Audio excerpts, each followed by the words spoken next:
"So, how much did your mother leave you?" Larry asked me bluntly right after my mother's funeral. I couldn't believe he said that without even a word of sympathy for me. He must have thought the inheritance was already in my account because he saw me with the bank book. But that was just wrong as a human being. "It's about $2 million, I said. $2 million. That's it," Larry replied, smirking in a way that made me feel uneasy. "Well, even after taxes, there should be hundreds of thousands left." I didn't like his reaction at all. He had a nasty smile that made me uncomfortable. I didn't know what he was planning, but I was sure things wouldn't go his way. The next day, Larry quickly started his plan, but his shallow thinking was going to cost him everything. He just didn't know it yet. "My name is Sarah Taylor. I got married through an arranged marriage when I was 19. My husband's name is Larry, and he works for a company. He is 3 years older than me and is the oldest son of the Owen family.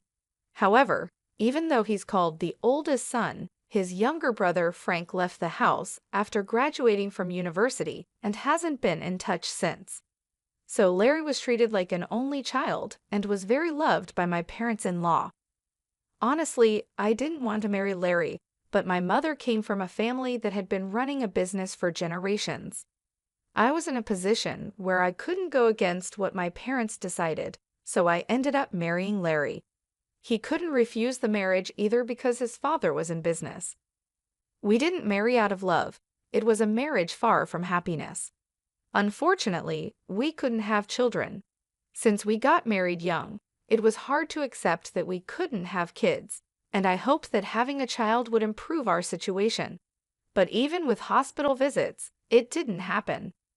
"Hey, barren woman, are the chores done?" At first, my parents-in-law, who used to treat me well as a young lady, started calling me a barren woman after a few years. "I mean, you should be able to make it happen if you just do what you're supposed to do. It's a waste of money going to the hospital." My father-in-law would say mean things to me every day, but Larry never stood up for me. While I was being scolded by my in-laws, he would either read the newspaper or take a nap, snoring away. Even when I wanted a change and said I wanted to work, he would say, "If you go to work, people will think we're not doing well," and wouldn't let me leave the house. At that time, it was common for women to become homemakers after getting married. However, living with just my mother-in-law was honestly a nightmare every day. No one would help me. I couldn't worry my parents by telling them, and I couldn't run away because our marriage was tied to work. Still, I thought I would be rewarded someday and desperately endured every day. However, no matter how many years passed, the situation never got better. 19 years after our marriage, when I turned 43, my father-in-law died in an accident. That incident led to the discovery that his company had been avoiding taxes. The back taxes and fines depleted our assets. Our property was seized, and the company went bankrupt. Although we kept the house, we had to let go of our comfortable lifestyle. I thought it would be hard for Larry, who was then 45, to find a new job, but my parents introduced him to one. Thanks to that, he quickly found work. But my mother-in-law became like an empty shell and aged rapidly. For a while, she didn't even have the energy to say mean things to me, which was a relief. But then she had a stroke and needed care. With this, I truly lost any hope of having a child anymore. I was already 43 and somewhat giving up in my heart, but this became the real turning point for letting go. Larry, as if it were only natural, pushed the care of his mother onto me. On his days off, he would lounge around just like before. "Larry, I wish you'd help with your mother's care sometimes," I gathered my courage and told him one day. Even if it were just on his days off or even for one meal, if he could help, it would mean so much to me. But Larry frowned and said, "Huh, I'm working, you know. Let me rest on my days off." Larry just didn't seem to understand. I don't really have what you would call a day off. After Larry's father's company went bankrupt, my parents started worrying about me. They finally said, "Come back home." But what would happen to his mother if I left now? We have a caretaker come once a week, but I can't imagine having the money to hire someone every day for this house. Even though I was treated badly, I couldn't abandon her. It just wasn't in me to do that. Eventually, Larry started leaving the house early, even on his days off. He said he felt uncomfortable if he stayed home and relaxed. I heard through the neighbors that he started saying, "My wife won't even let me relax at home on my days off." He began taking solo trips, and the neighbors knew his mother needed care. Knowing this, yet acting as if he left all the caregiving to me, showed he didn't care about how others saw him. It was sad to see his mother, who loved Larry, being ignored by him once she got sick. Sometimes she would say, "It's because you're here that Larry won't come." But when I replied, "Should I leave then?" she would quickly go quiet. This went on for another 19 years, and the long caregiving period finally ended when my mother-in-law passed away, reuniting with her husband. I was about to turn 59. I had no love left for Larry, but I had come to terms with many things. Leaving didn't seem possible, and I would probably spend the rest of my days in this house.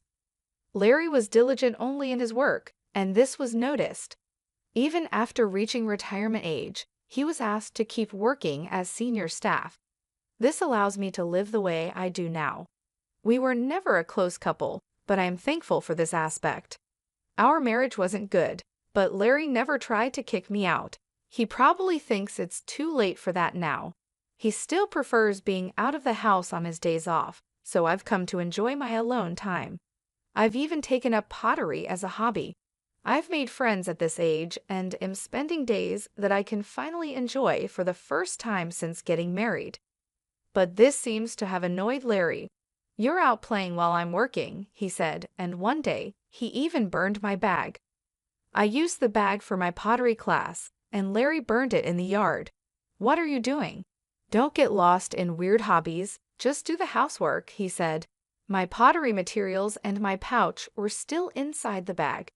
Even pouring water on it was too late. It turned to ashes. I was really furious. I thought it was too late for change, but I still had a long life ahead. The word divorce crossed my mind, but just as I was considering it, another misfortune struck. My parents suddenly passed away. My father died suddenly from an illness, and a month after his funeral, my mother also fell ill and passed away. It all happened so fast, and I was overwhelmed with sorrow. My brother Jack had already taken over my father's company, and with so many people at both my father's and then my mother's funerals, I ended up bedridden for about a week afterward. It must have been mental exhaustion. My friends from the pottery class were kind enough to check on me, but Larry mocked me, saying, "How long are you going to sleep?" I was tired after Mom's funeral too, but I didn't sleep that much. It must be nice to sleep all you want without working.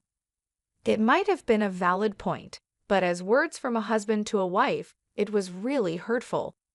The next day, I forced myself to get up and return to my daily routine, since I didn't have the luxury to enjoy my hobbies anymore. It was a bare minimum life, but Larry seemed satisfied and didn't care about my feelings. Then, sometime after my mother's funeral, I remembered that the payment deadline to the funeral home was approaching and looked at the bank book. Jack was busy with work, so I had promised to make the payment on his behalf.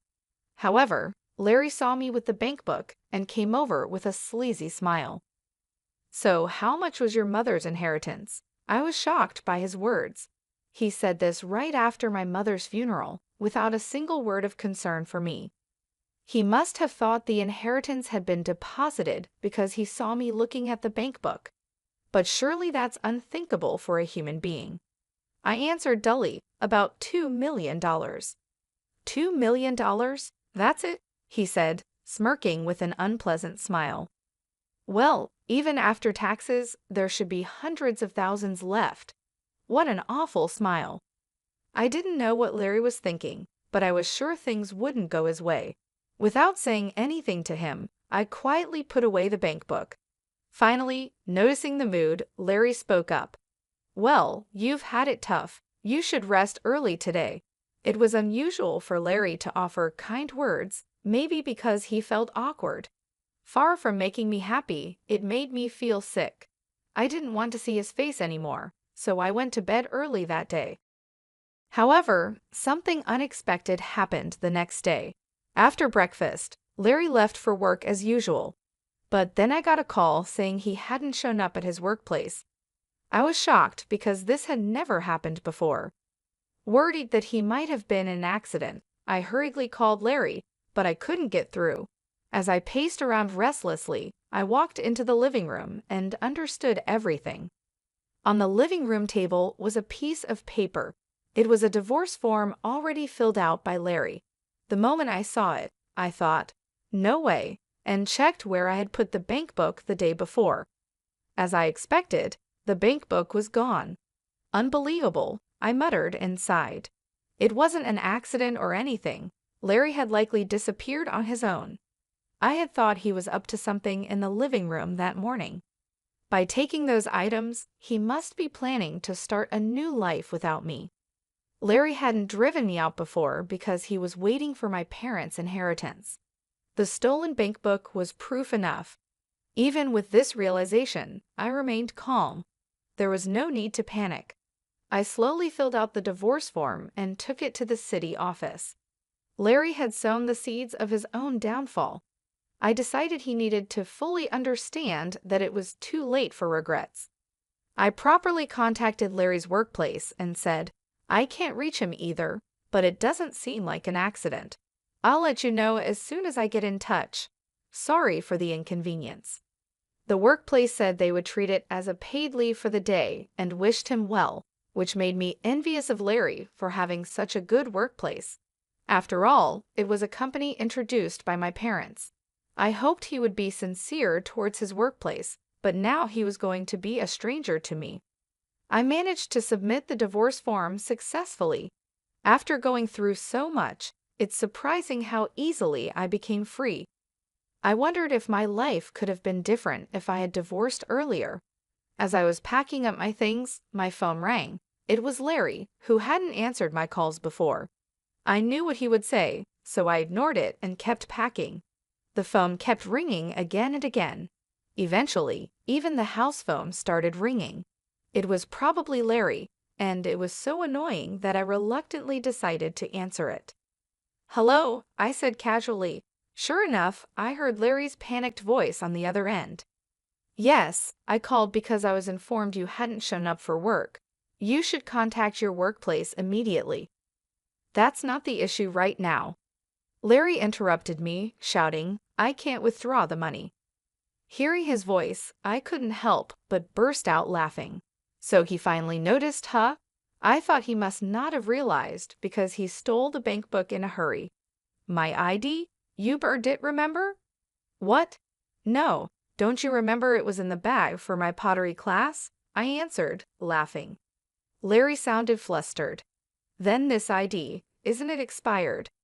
"I wouldn't know. After your mother passed away, I repeatedly asked you to take care of the paperwork. I went to the bank for the procedure, but they said it couldn't be done because I wasn't the heir.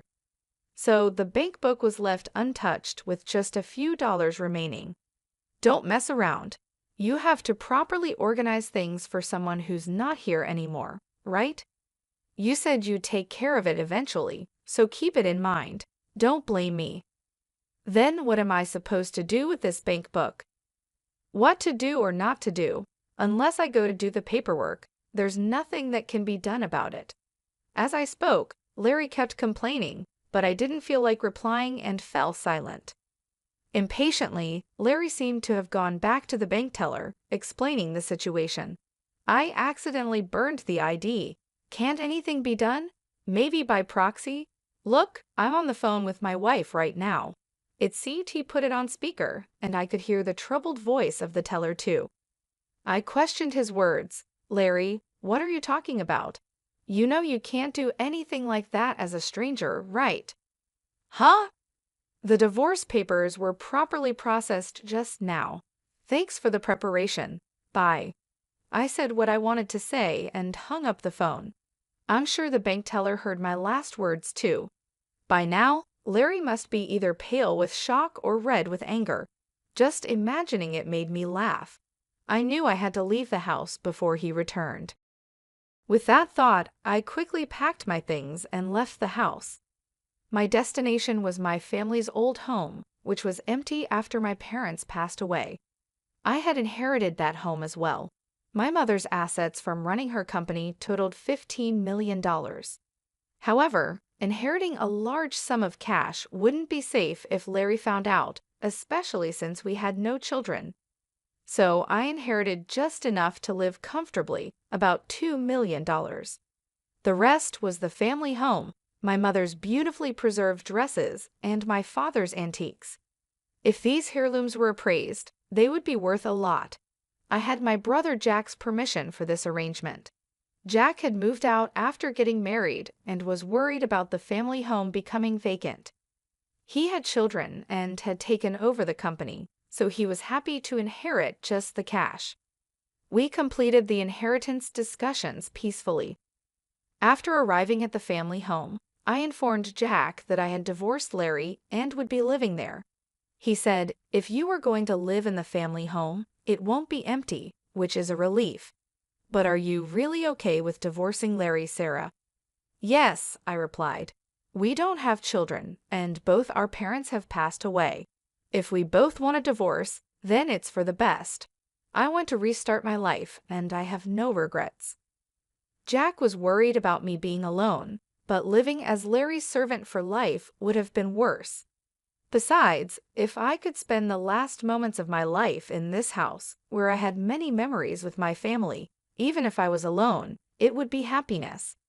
Larry kept calling me many times after that, but he didn't think I would be at the family home and never came to visit. That day, I spent alone in peace. The house was lonely without a family, but I felt relieved from the bottom of my heart. The next day, I finally gathered the energy to go make a deposit. The bank book was with Larry, and it was a bit troublesome to retrieve it. I decided to go around 5:00 a.m., assuming Larry would be asleep. When I got home and opened the front door, the smell of alcohol hit me. Wow, I couldn't help but grimace at the smell. Entering the living room, I saw beer cans scattered all over. My bank book was torn and left on the table. This is terrible.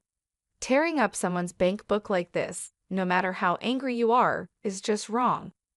I gathered up the pieces and put them in my bag. I also took a few clothes and went back to my family home. Then I headed to the bank.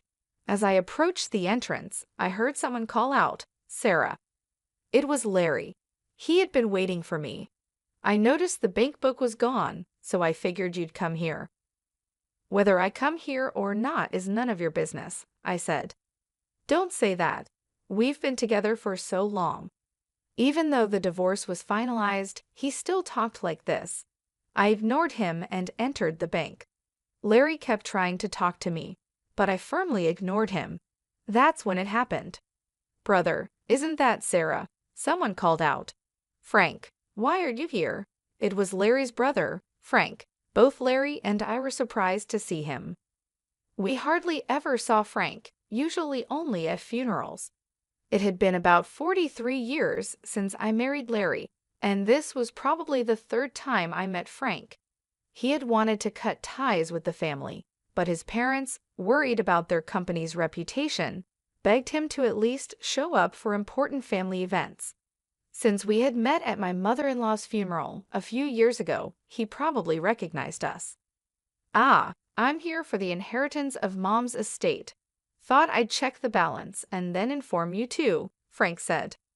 Larry's eyes lit up. I was surprised too. I thought there was just a few dollars left in the bank account, but according to Frank, there were also investment trusts set up a long time ago and safety deposit boxes rented during their father's lifetime. Frank had heard about it from his mother before she passed away. She had sent him a message saying, "If anything happens, you take care of it." However, due to his busy life, it had taken him this long to act. Frank looked apologetically at me and Larry. There was a letter in the safety deposit box along with some jewelry. Mom said all her estate should go to Sarah. What? I was surprised by Frank's words, but Larry looked even more shocked. Frank pulled out a letter from the documents he had with him. I recognized the stationery because I had bought it for my mother-in-law. The letter clearly stated that all the jewelry in the safety deposit box and other assets should go to me, her daughter-in-law Sarah. I could picture my mother-in-law writing it carefully. I remembered asking her if she needed the letter, but she had coldly replied, "It has nothing to do with you." Maybe she meant to write this letter at that time. I covered my mouth in surprise. "Sarah, you've been taking care of everything on your own, right?" Frank said. Despite the mean things my mother-in-law had said, she was sorry and wanted me to handle the estate. She knew that if she told Larry, he'd probably try to keep it quiet. Next to me, Larry's face turned red, and he started trembling. "Well, I never intended to inherit anything, but as the legal heir, I thought I had to handle it. It's just a matter of changing the name to Sarah, so that shouldn't be a problem for you, right, Larry?" Frank said this casually, not knowing about our divorce. Later, I was called to the bank counter. Larry, without any purpose, just sat in the lobby, lacking the energy to follow. That day, I completed the reissuance of the bank book and the transfer for the funeral home. "I'll be going ahead, Sarah. I'll contact you again," Frank said, leaving Larry and me behind in the bank. I safely returned home. Frank contacted me again later, explaining that Larry had protested, saying, "Such a letter is invalid." But Frank convinced him, saying, "Respect Mom's wishes." However, unable to satisfy Larry, Frank visited a lawyer for free advice. Although the letter couldn't be recognized as an official will, the lawyer suggested that settling by discussion would be more cost-effective than hiring a lawyer. Larry agreed to the inheritance of the house. The investment trusts weren't worth much, and Larry reluctantly gave up on those and the jewelry. Thus, I formally received my mother-in-law's estate. If Sarah gets Mom's estate, I should get it from my mother-in-law, right? Larry argued with the lawyer, but that was a different matter. It was embarrassing. Even the lawyer scolded him. Larry couldn't accept it and finally tracked me down at the family home, showing up at my doorstep. "I was wrong. Let's start over," he begged, realizing he couldn't get anything. He knelt at the doorstep, pleading for reconciliation. Start over? There was never any love between us to begin with. What's there to start over? For the first time, I felt free to speak my mind. I shared my long-held feelings with Larry. He fell silent, seemingly regretting his actions for the first time, and I couldn't help but smile. "At least you still have the house, right? Have you contacted your workplace? If you're so desperate for money, you better work hard and not lose your job." After saying that, I closed the door. It was finally over.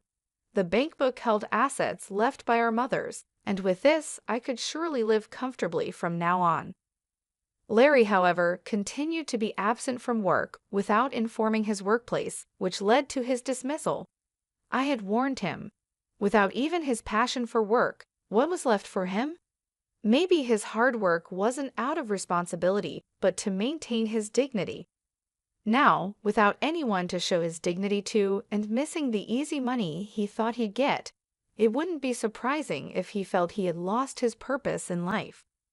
Even though I was concerned for someone I had spent years with, that was it. I had no intention of helping him. "I truly apologize for the trouble caused to you, Sarah. It's really regrettable," Frank said. He was the only one who apologized and told me I no longer needed to deal with Larry. Realizing the family's issues early on, Frank had left home young and was probably living happily now without involving himself in that home. Larry had become a recluse, but at his age, he could probably live on his pension. Wanting to start over showed he had some courage at least, but he should try starting over on his own. I began attending pottery classes again, and my friends were delighted with my return. I hadn't realized how enjoyable it could be to spend time just for myself. At the pottery class, I even met someone wonderful. Though I had sworn off marriage, being with someone who loves me might also be a form of happiness. Rather than being alone forever, it might be better to embrace new beginnings. It might feel too late, but just like with the divorce, it's never too late as long as you're alive. Anyone can find happiness, no matter their age. I believe that.